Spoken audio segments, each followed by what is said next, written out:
જય હિન્દ, વંદે માતરમ દોસ્તો. તો આજે આપણે પોલીસ કોન્સ્ટેબલની 14 જૂનની પરીક્ષા માટે ભૂગોળના મોસ્ટ આઈએમપી પ્રશ્ન જોવાના છીએ. મિત્રો, પોલીસ કોન્સ્ટેબલની 14 જૂનની પરીક્ષાને ધ્યાનમાં રાખીને આપણા દ્વારા પાર્ટ બીના જેટલા પણ વિષય છે, ઇતિહાસ, ભૂગોળ, વારસો, બંધારણ, જનરલ નોલેજ, વિજ્ઞાન, ટેકનોલોજી, છેલ્લા 6 મહિનાના કરંટ અફેર્સ સહિત અને પ્લસ આની અંદર 10 મોડેલ પેપર આપેલા છે 200 માર્ક્સના. આવી રીતે ટોટલ 5000 પ્રશ્ન, સંભવિત પ્રશ્નો તૈયાર કરવામાં આવેલા છે અને 14 જૂનની પરીક્ષામાં આમાંથી જ પ્રશ્નો પૂછાવાના છે મિત્રો. તો આ પીડીએફ જો તમે પરચેસ કરવા માંગતા હો તો આ નંબર ઉપર એટલે કે 6352190240 આ નંબર ઉપર 99 રૂપિયાનું પેમેન્ટ કરીને આ જ નંબર પર વોટ્સઅપ પર સ્ક્રીનશોટ મોકલવાનો રહેશે. વધારે કોઈ પણ પ્રકારની જાણકારી માટે હેલ્પલાઇન નંબર ઉપર તમે ગમે ત્યારે કોલ કરી શકો છો, મેસેજ કરી શકો છો. ઓકે, જવાબો આની સાથે જ આપેલા હશે મિત્રો અને પ્રિન્ટ પર તમે આની કઢાવી શકશો અને વોટ્સઅપ પર જ તમને આ પીડીએફ મળશે. ભૂતકાળની જેટલી પણ પરીક્ષાઓ ગઈ એમાં તમામ પરીક્ષાઓમાં આપણા 18 પ્રશ્નો પૂછાયા છે મિત્રો. ઓકે, છેલ્લા 5 વર્ષથી આ સ્પર્ધાત્મક પરીક્ષાના ક્ષેત્ર સાથે હું સંકળાયેલો છું અને વનરક્ષક જેવી પરીક્ષા પણ મેં પાસ કરેલી છે, બરાબર. અને દરેક પરીક્ષામાં પૂછાય છે એનું સબૂત જો તમારે જોતું હોય તો આ નંબર ઉપર તમે મેસેજ કરી દેજો, તો હું તમને સબૂત પણ મોકલીશ. વિદ્યાર્થીઓના 18 વિદ્યાર્થીઓના અભિપ્રાયો પણ મોકલી દઈશ, બરાબર. તો અવશ્ય મિત્રો આને પરચેસ કરી લેજો. તો ચાલો મિત્રો, આજે આપણે શરૂઆત કરીએ. ભૂગોળના 100 પ્રશ્નો આજે આપણે જોવાના રહેશે. ચાલો, તો પહેલો જ આપણો ક્વેશ્ચન છે મિત્રો કે ભારતમાં ઉષ્ણકટિબંધીય નિત્ય લીલા જંગલોના વિકાસ માટે સરેરાશ કેટલો વાર્ષિક વરસાદ અનિવાર્ય છે? ચાલો, તો જવાબ આવશે મિત્રો 200 સેમીથી વધુ, બરોબર. ત્યારબાદ બીજા નંબરનો પ્રશ્ન છે કે મોસમી જંગલો નીચેના પૈકી કયા જંગલો તરીકે ઓળખાય છે? મોસમી જંગલો, તો મોસમી જંગલોને મિત્રો જે છે તે ઉષ્ણકટિબંધીય પાનખર જંગલો પણ કહેવામાં આવે છે. ઓપ્શન બી આપણો અહીં કરેક્ટ આન્સર, રાઈટ આન્સર બનશે. નેક્સ્ટ, ચાલો, રાજ્યના કુલ ભૌગોલિક વિસ્તારની ટકાવારીની દ્રષ્ટિએ કયું રાજ્ય ભારતમાં સૌથી વધુ જંગલ વિસ્તાર ધરાવે છે? ખાસ યાદ રાખજો મિત્રો, ઘણા બધા વિદ્યાર્થીઓ ઉતાવળમાં ડાયરેક્ટ મધ્યપ્રદેશ જવાબ ટીક કરી નાખશે, પરંતુ મધ્યપ્રદેશ નહીં, અહીંયા જવાબ મિત્રો જે છે મિઝોરમ આવશે, બરોબર. શું કીધું છે અહીં કે ભાઈ કુલ ભૌગોલિક વિસ્તારની ટકાવારીની દ્રષ્ટિએ. ઓકે, ભૌગોલિક વિસ્તારની ટકાવારીની દ્રષ્ટિએ પૂછે તો મિત્રો મિઝોરમ જે છે મિઝોરમ આવશે. પણ વિસ્તાર જેને કહેવાય ક્ષેત્રફળની દ્રષ્ટિએ પૂછે, ટકાવારીની દ્રષ્ટિએ પૂછે તો મિઝોરમ, અને ક્ષેત્રફળની દ્રષ્ટિએ પૂછે સૌથી વધુ જંગલો ક્ષેત્રફળની દ્રષ્ટિએ તો મધ્યપ્રદેશ આવે, બરોબર. ટકાવારીની દ્રષ્ટિએ પૂછે તો મિઝોરમ. નેક્સ્ટ, નીચેનામાંથી કયું વિધાન ઉષ્ણકટિબંધીય કાંટાના જંગલો માટે અયોગ્ય છે? ચાલો 4 વિધાન જોઈએ. વૃક્ષોના પાંદડા નાના હોય છે જેથી બાષ્પીભવન ઓછું થાય, આ તો બિલકુલ સાચું છે. વૃક્ષોના મૂળ જમીનમાં ઊંડે સુધી પ્રસરેલા હોય છે જેથી તે જે પોતાના અનિવાર્ય જે ઘટકો તે મેળવી શકે, આ પણ સાચું છે. આ જંગલોમાં વૃક્ષની ઊંચાઈ 60 મીટરથી વધુ હોય, ના ભાઈ, આની ઊંચાઈ જે છે મિત્રો તે 60 મીટરથી ઓછી હોય, વધારે ના હોય, બરાબર. આ ખોટું થઈ ગયું, બરાબર. અને ચોથું તો સાચું જ છે મિત્રો. ચાલો, ત્યારબાદ નીચેનામાંથી કઈ જોડ અયોગ્ય છે? ખોટી જોડ આપણે શોધવાની છે. ચાલો, તો 7 પાનખર જંગલ છે, આ સાચું છે. સુંદરી મેંગ્રોવ જંગલ. ચાલો, તો સુંદરી જે મેંગ્રોવ જંગલ આપણને મિત્રો સાચું હોય, સુંદરી અથવા તો ચેર. રોજવુડ નીત્ય લીલા જંગલ આ પણ સાચું આવે. ખેજરી જે છે શંકુદ્રુમ, આ મિત્રો અહીં ખોટું રહેશે. ત્યારબાદ ગુજરાત સંદર્ભે નીચેનામાંથી કયું વિધાન સાચું છે? સાચું વિધાન આપણે પસંદ કરવાનું છે મિત્રો. તો આની અંદર મિત્રો વાત કરીએ તો ઓપ્શન બી જવાબ આવશે કે કચ્છ અને બનાસકાંઠામાં સૂકા, ઝાંખરાવાળા અને કાંટાળા જંગલો જોવા મળે છે. ચાલો, ભારતમાં કોલસા ખાણકામની શરૂઆત ક્યાંથી થઈ હતી? તો એ થઈ હતી રાણીગંજ કોલફિલ્ડ સાથે. ભારતમાં કિંમતી ધાતુ સોનું મુખ્યત્વે કયા રાજ્યની ખાણોમાંથી કાઢવામાં આવે છે? તો એ છે મિત્રો કર્ણાટક. ઓકે, કર્ણાટકના જે કોલાર અને અટ્ટી. ત્યારબાદ ખનિજ તેલના વ્યાપારી ઉત્પાદન માટે ભારતનો સૌથી જૂનો તેલ કૂવો ક્યાં આવેલો છે? તો એ આસામના દિગ્બોય ખાતે આવેલો છે. નેક્સ્ટ, મોનોજાઇટ રેતી જે કેરળના દરિયા કિનારે મોટા પ્રમાણમાં જોવા મળે છે તેમાંથી કયું કિરણોત્સર્ગી તત્વ પ્રાપ્ત થાય છે? તો મિત્રો એ છે યુરેનિયમ. નેક્સ્ટ, ભારતનો સૌથી મોટો ઓફશોર ખનિજ તેલ ઉત્પાદક વિસ્તાર કયો છે? તો એ છે મિત્રો બોમ્બે હાઈ. નેક્સ્ટ, રાજસ્થાનની જાવર ખાણોમાંથી કઈ જોડિયા ખનિજ ધાતુઓ પ્રાપ્ત થાય છે? સીસુ અને જસત. ત્યારબાદ જમ્મુ અને કાશ્મીરના કયા જિલ્લામાં લિથિયમના આ ભંડારની શોધ કરવામાં આવી છે? એટલે કે તાજેતરમાં જે છે જમ્મુ કાશ્મીરમાં જે લિથિયમના ભંડારની શોધ કરવામાં આવેલી છે કયા જિલ્લામાં? તો જવાબ આવે મિત્રો રિયાસી. નેક્સ્ટ, ડંકન પાસ નીચેનામાંથી કોની વચ્ચે આવેલો છે? તો એ આવેલો છે દક્ષિણ અંદમાન અને લિટલ અંદમાન વચ્ચે. ચાલો, અંદમાન અને નિકોબાર દ્વીપ સમૂહનું સૌથી ઊંચું શિખર કયું છે? તો એ છે સેડલ પીક. ભારત અને શ્રીલંકાને એકબીજાથી અલગ કરતી સામુદ્ર ધુની કઈ છે? તો એ છે પાલ્કની સામુદ્ર ધુની. નેક્સ્ટ છે, શિયાળાની ઋતુમાં પાછા ફરતા મોસમી પવનો દ્વારા કયા તટ પર ભારે વરસાદ પડે છે? તો એ તટ છે કોરોમંડલ તટ. ખંભાતનો અખાત ગુજરાતના કયા બે ભૌગોલિક પ્રદેશોને અલગ કરે છે? તો એ છે સૌરાષ્ટ્ર અને ઉત્તર ગુજરાત. નીચેનામાંથી કઈ જોડ સાચી છે? સરસ મજાનો પ્રશ્ન આપી દીધો છે. જો 6 ડિગ્રી ચેનલ છે તે ગ્રેટ નિકોબાર અને ઇન્ડોનેશિયન આવે, સાચું છે. 8 ડિગ્રી ચેનલ માલદીવ અને મિનિકોય આવે, આ પણ સાચું છે. 9 ડિગ્રી ચેનલ મિનિકોય અને શેષ લક્ષદ્વીપ, આ પણ સાચું છે. અને 10 ડિગ્રી જે ચેનલ છે અંદમાન અને નિકોબાર ટાપુ સમૂહ, બધી સાચું છે. એટલે ઓપ્શન ડી સાચો જવાબ આવશે. મોસ્ટ એમપી પ્રશ્ન છે, અલગ અલગ રીતે પણ પૂછી શકે છે, આવી રીતે વિધાન સ્વરૂપે પણ પૂછી શકે છે. ચાલો, ભારતમાં કેટલા રાજ્યો દરિયા કિનારો ધરાવે? તો સિમ્પલ વસ્તુ છે, 9 રાજ્યો ભારતના દરિયા કિનારો ધરાવે છે. કયા બંદરને અરબ સાગરની રાણી કહેવામાં આવે છે? તો એ છે મિત્રો કોચી બંદર. ચાલો, થાર રણનો વિસ્તાર કેટલા ચોરસ માઇલ છે? ચોરસ માઇલ છે મિત્રો. તો થારના રણનો વિસ્તાર છે 77,000 ચોરસ માઇલ. પરંતુ જો કિલોમીટરમાં પૂછે તો 2 લાખ ચોરસ કિમી આવે, બરોબર? કિલોમીટરમાં પૂછે તો. પાકિસ્તાનમાં થારના રણના વિસ્તરેલા ભાગને કયા નામથી ઓળખવામાં આવે છે? તો તેને ચોલિસ્તાન કહેવામાં આવે છે. ચાલો, ગુજરાતના કચ્છનું રણની ભૌગોલિક રચના થારના રણ કરતાં કઈ રીતે અલગ પડે છે? તો એમાં જે કચ્છનું રણ દરિયાઈ ભરતી અને કાદવ કીચડથી બનેલું ક્ષારવાળું રણ છે. ઓપ્શન બી સાચો જવાબ. 2 ખૂણ દ્વારા ઊંટ ભારતના કયા રણ પ્રદેશની આગવી ઓળખ છે? તો એ છે લદ્દાખનું રણ. ચાલો, થારના રણનો વિસ્તાર ભારતના કયા 4 રાજ્યોમાં આવેલું છે? થારનું રણ 4 રાજ્યોમાં વિસ્તરેલું છે. કયા 4 રાજ્યો? તો એ છે મિત્રો રાજસ્થાન, ગુજરાત, પંજાબ અને હરિયાણા.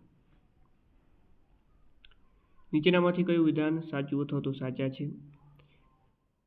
તો વાત કરીએ, જે થાર મરુસ્તર પૃથ્વી પરના સૌથી વધુ વસ્તીવાળું મરુસ્તરમાંનું એક છે, આ સાચું છે. વિશ્વનું સૌથી મોટું રણ સહારા અને એશિયાનું ગોબીનું રણ છે, આ પણ સાચું છે. રાજસ્થાનના રણની મુખ્ય નદી લુણી નદી, ઓકે, આ પણ સાચું. બધા સાચા છે. ઓડિશાનું ચિલ્કા તળાવ કયા જિલ્લામાં આવેલું છે? ચાલો, જવાબ આવે ગજાપતિ. ચાલો, પુલિકત સરોવર કેવા પ્રકારનું સરોવર છે? તો એ છે ખારા પાણીનું લઘુન સરોવર છે. નેક્સ્ટ છે, કેરળમાં આવેલું ભારતનું સૌથી લાંબુ સરોવર કયું છે, જ્યાં ઓણમ પર્વ દરમિયાન પ્રખ્યાત નહેરુ ટ્રોફી બોટ રેસ યોજાય છે? તો એ છે મિત્રો વેબનાડ સરોવર. નેક્સ્ટ પ્રશ્ન, વિશ્વનું એકમાત્ર તળાસ્ટીય ઉદ્યાન કેબુલ લામજાઓ કયા સરોવરનો એક ભાગ છે? લોકટક સરોવર મણિપુરમાં આવેલું છે. નીચેનામાંથી કયું વિધાન અયોગ્ય છે? ખોટું વિધાન આપણે શોધીએ. સાંભર સરોવર એ ભારતનું સૌથી મોટું ખારા પાણીનું સરોવર છે, બિલકુલ સાચું છે મિત્રો. ભુલ્લર સરોવર એ ભારતનું સૌથી મોટું મીઠા પાણીનું સરોવર, બિલકુલ સાચું છે, બરોબર. પુલિકત સરોવર એ ભારતનું સૌથી મોટું સમુદ્ર તટીય સરોવર છે, આ ખોટું છે મિત્રો, બરોબર. અને વેબનાડ સરોવર જે છે ભારતનું સૌથી લાંબુ સરોવર, આ પણ સાચું છે. હિમાલયન પર્વતમાળાનું નિર્માણ ભારતીય પ્લેટની ઉત્તરે આવેલી કઈ વિશાળ પ્લેટ સાથે ટકરાવાને કારણે થયું છે? Eurasian plate. નેક્સ્ટ, હિમાલય કેવા પ્રકારનો છે? હિમાલય કેવો પ્રકાર છે? ગેટ પ્રકારનો પર્વત છે. પોલીસ કોન્સ્ટેબલ 2022માં આવો પ્રશ્ન એક હતો. નીચેનામાંથી કઈ પર્વતમાળા ગોંડવાના લેન્ડ સમયની નથી પરંતુ નવીન ગેટ પર્વત છે? તો એ છે મિત્રો શિવાલિક. નેક્સ્ટ પ્રશ્નની વાત કરીએ, સ્વતંત્ર ભારતની પ્રથમ વસ્તી ગણતરી કયા વર્ષમાં યોજાઈ હતી? તો 1951માં. ચાલો, ભારતના ઇતિહાસમાં કયા વર્ષને મહાન વિભાજક વર્ષો તરીકે ઓળખવામાં આવે છે? તો એ છે મિત્રો 1921નું વર્ષ, 1921. 2011ની વસ્તી ગણતરી મુજબ ભારતમાં સૌથી ઓછી વસ્તી ધરાવતું રાજ્ય કયું છે? સૌથી ઓછી વસ્તી ધરાવતું રાજ્ય સિક્કિમ છે. ઓકે, સૌથી વધુ વિસ્તાર પૂછે તો ગોવા આવે, પણ વસ્તીમાં પૂછે તો સિક્કિમ આવે. ભારતનું એકમાત્ર એવું રાજ્ય કયું છે જ્યાં વસ્તી ગણતરી નકારાત્મક નોંધાઈ હતી 2011ની વસ્તી ગણતરી મુજબ? તો મિત્રો એ હતું નાગાલેન્ડ. ઓકે, ઋણાત્મક હતું. 2011ની વસ્તી ગણતરી મુજબ ભારતની સરેરાશ રાષ્ટ્રીય વસ્તી ગીચતા કેટલી હતી? સિમ્પલ પ્રશ્ન છે. 382 વ્યક્તિ પ્રતિ ચોરસ કિમી. વસ્તીમાં પરિવર્તનના મુખ્ય પરિબળો કયા છે? તો આમાં જન્મદર, મૃત્યુદર, સ્થળાંતર તમામ આવે. બરોબર, ઓપ્શન ડી ફાઇનલ જવાબ, ઉપયુક્ત તમામ. નેક્સ્ટ પ્રશ્ન, વસ્તી ગીચતાનો મતલબ શું થાય મિત્રો? વસ્તી ગીચતા એટલે શું? તો એટલે કે એકમ ક્ષેત્રફળ દીઠ લોકોની કુલ સંખ્યા. એકમ ક્ષેત્રફળ દીઠ. ભારતમાં 2011ની વસ્તી ગણતરી મુજબ શહેરી વસ્તી અને ગ્રામીણ વસ્તીની ટકાવારી જણાવવાની છે. ચાલો, અહીંયા ભારતની વાત થઈ રહી છે. ઓકે, ગુજરાતનું નથી જણાવવાનું, ભારતનું જણાવવાનું છે. તો વાત કરીએ આની અંદર, શહેરમાં 31.1% અને ગ્રામીણમાં 68.9% જેટલી હતી. બરોબર, ગુજરાતમાં 42% જેવી શહેરીમાં આવે, બરોબર, બાકીની ગ્રામીણમાં આવે.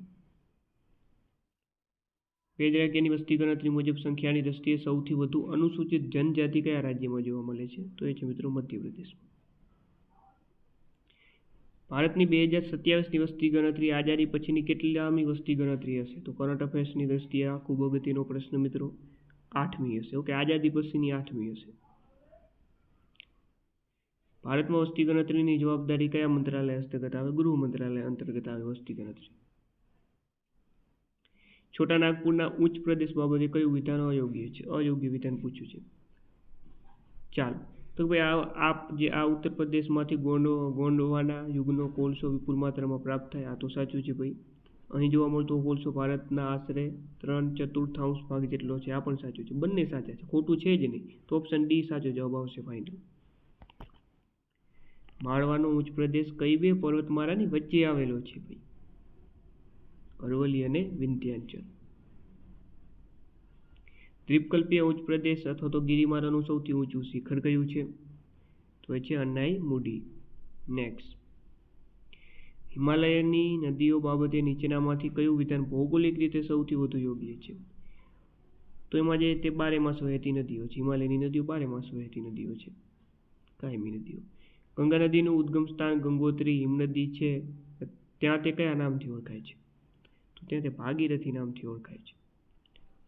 મિત્રો, આવા સરસ મજાના મોસ્ટ એમપી પ્રશ્ન આપેલા છે. પાર્ટ બીના સંપૂર્ણ વિષયના 5000 કરતાં પણ વધારે પ્રશ્ન, જેમાં 10 મોડેલ પેપર 200 માર્ક્સના સોલ્યુશન સાથે આપેલા છે, અને આ સબ્જેક્ટ વાઇઝ સોલ્યુશન સાથે આપેલા છે. બરોબર, 14 જૂને મિત્રો આ પીડીએફ તબાહી મચાવવાની છે. દરેક પરીક્ષામાં આપણા માટે એમાંથી બેઠા પ્રશ્ન પૂછાય છે. એનું સબૂત જોતું હોય તો પણ આ નંબર ઉપર તમે મેસેજ કરી દેજો, હું મોકલી દઈશ. તો આ પીડીએફને પરચેસ કરવા માંગતા હો તો આ નંબર ઉપર 63 5 20 40 આ નંબર ઉપર માત્ર 99 રૂપિયાનું પેમેન્ટ કરીને આ જ નંબર પર વોટ્સઅપ પર તમારે સ્ક્રીનશોટ મોકલવાનો રહેશે. વધારે જાણકારી માટે હેલ્પલાઇન નંબર ઉપર તમે ગમે ત્યારે એની ટાઈમ કોલ કરી શકો છો, મેસેજ કરી શકો છો. ઓકે, સોલ્યુશન સાથે જ આપેલું હશે સંપૂર્ણ. અરબી સમુદ્રને મળતી નદીઓ જેમ કે નર્મદા આ દરિયા કિનારે મુક્ત ત્રિકોણને બદલે શેની રચના કરે છે? તો જવાબ આવે મિત્રો ઓક્સબોલ. બિહારનો શોક તરીકે કઈ નદી કુખ્યાત છે કારણ કે તે વારંવાર પોતાનો માર્ગ બદલીને વિનાશક પૂર લાવે છે? બિહારનો શોક મિત્રો કોસી. ત્યારબાદ પ્રખ્યાત શિવ સમુદ્રમાં જળધોધ કઈ નદી ઉપર આવેલો છે? તો આવેલો છે કાવેરી નદી પર. ચાલો, એશિયાનો પ્રથમ હાઇડ્રો ઇલેક્ટ્રોનિક પાવર પ્લાન્ટ વર્ષ 1902માં કઈ નદી પર સ્થાપવામાં આવ્યો હતો? કાવેરી નદી પર. ભારતનો સૌથી ઊંચો જળ ધોધ કયો છે? તો એ છે કુંચીકલ ધોધ. નેક્સ્ટ, સિંધુ જળ સંધિ 1960 મુજબ ભારતના નિયંત્રણમાં કઈ 3 પૂર્વીય નદીઓના પાણીનો 100% ઉપયોગ કરવાનો અધિકાર છે? તો એ છે રાવી, બિયાસ અને સતલજ. ભારતનો સૌથી લાંબો માટીનો બંધ હીરાકુંડ કઈ નદી પર આવેલો છે? મહાનદી પર. ત્યારબાદ પ્રખ્યાત ધુઆંધાર ધોધ કઈ નદી પર અને કયા રાજ્યમાં આવેલો છે? ધુઆંધાર ધોધ નર્મદા નદી પર આવે, મધ્યપ્રદેશ રાજ્યમાં. ચાલો ફટાફટ આગળ વધશું. આપણે ભારતનો સૌથી ઊંચો બંધ ટિહરી બંધ કઈ નદી ઉપર આવેલો છે મિત્રો? તો એ આવેલો છે ભાગીરથી નદી પર. પેનગંગા, વેનગંગા અને પ્રાણહિતા એ કઈ નદીની મુખ્ય ઉપનદીઓ છે, એની સહાયક નદીઓ છે? તો આ બધી જે છે પેનગંગા વેનગંગા આ ગોદાવરીની સહાયક નદીઓ છે. દીનદયાલ બંદરનું જૂનું નામ કયું છે? કંડલા બંદર. ત્યારબાદ ભારતનું સૌથી ઊંડું અને ચારે બાજુ જમીનથી ઘેરાયેલું સુરક્ષિત મહાબંદર કયું છે? તો એ છે વિશાખાપટ્ટનમ, આંધ્રપ્રદેશ. ભારતમાં કયા રાજ્યમાં સૌથી વધુ મહાબંદરો આવેલા છે? તો એ આવેલા છે મિત્રો તમિલનાડુ રાજ્યમાં સૌથી વધુ મહાબંદરો આવેલા છે. ભારતના પૂર્વ કિનારે નીચેનામાંથી કયું મહાબંદર આવેલું નથી? આમાંથી તો વાત કરીએ જવાબ આવે ન્યૂ મેંગલોર. ઓકે, પૂર્વ કિનારાનું ના આવે, પશ્ચિમમાં. ભારતના કયા કેન્દ્ર શાસિત પ્રદેશમાં એક મહાબંદર આવેલું છે? તો એ છે આંદમાન અને નિકોબાર દ્વીપ સમૂહમાં.